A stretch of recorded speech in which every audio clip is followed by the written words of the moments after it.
En nuestra actualidad, la edad contemporánea, la era digital de la información y de la inteligencia artificial, la información que poseemos pareciera no tener ni un solo rastro o alguna inclinación por ahí hacia lo teológico o lo espiritual.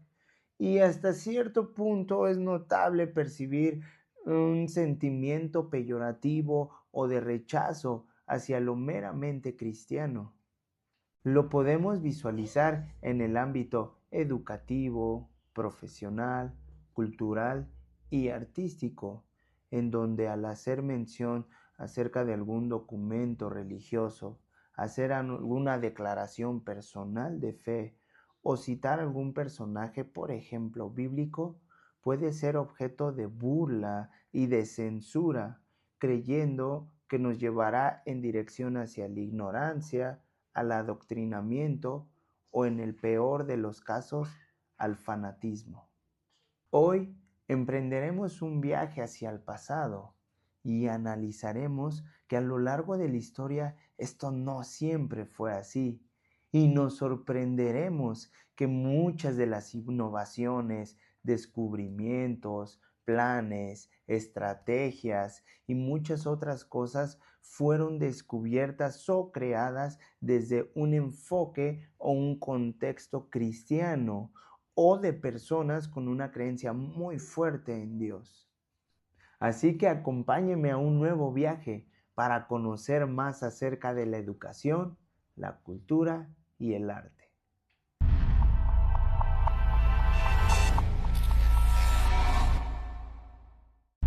¿Sabías que universidades como Harvard, la Universidad de Yale o de Princeton fueron creadas con una cosmovisión meramente cristiana? De hecho, sus fundadores declaraban que no podía existir una verdadera educación sin la presencia de Jesucristo. Cuando todos esos grupos de personas, cristianos fervientes, puritanos, venían de Inglaterra y se establecieron en Estados Unidos y formaron las 13 colonias, vieron la necesidad de empezar a educar a sus hijos conforme a una ética, a una moral que pudiera convertir una nación fuerte y poderosa como lo es hoy. Pero no solamente en Norteamérica, en todo Occidente es notable ver este patrón.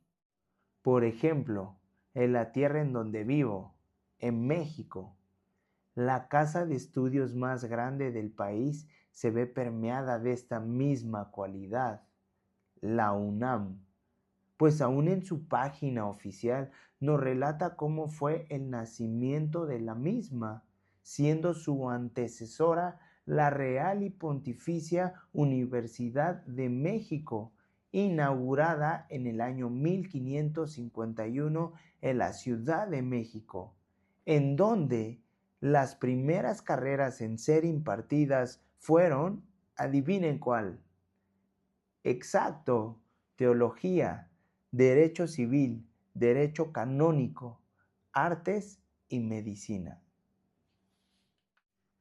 Y en todo el continente americano, la primera universidad en ver la luz fue la Universidad de Santo Tomás de Aquino en el año 1538 en la República Dominicana.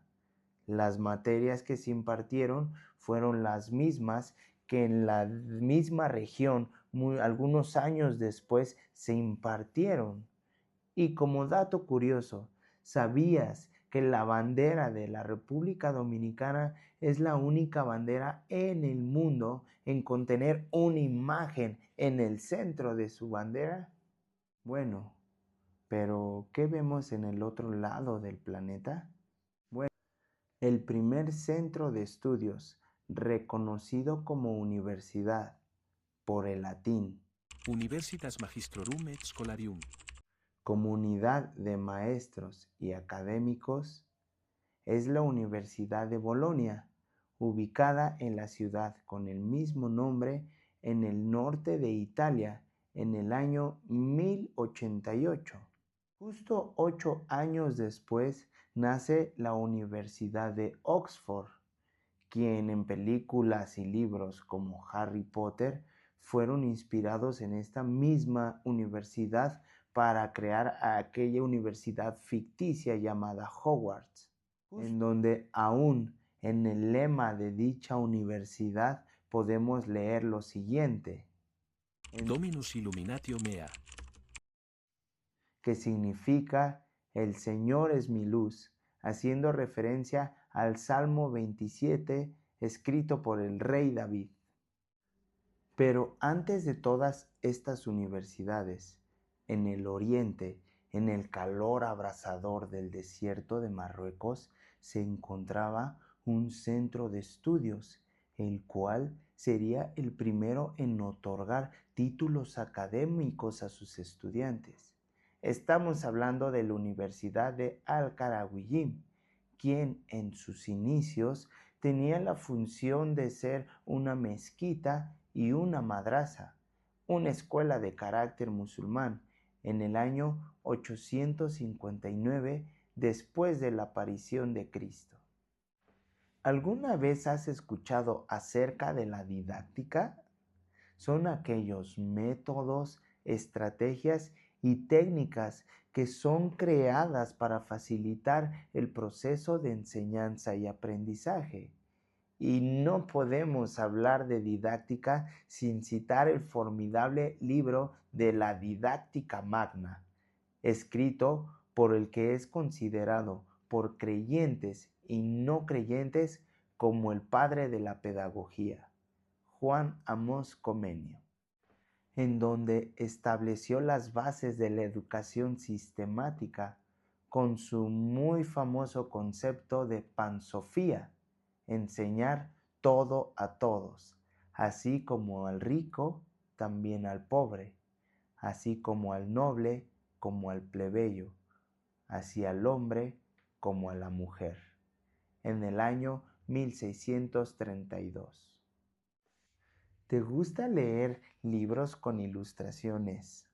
¿O tú crees que algún niño disfruta de esta labor? Al notar la necesidad de hacer atractivo y fácil el aprendizaje, Comenio publica el primer libro ilustrado en la historia de la humanidad, titulado Orbis Pictus, que traducido es El mundo visible en imágenes.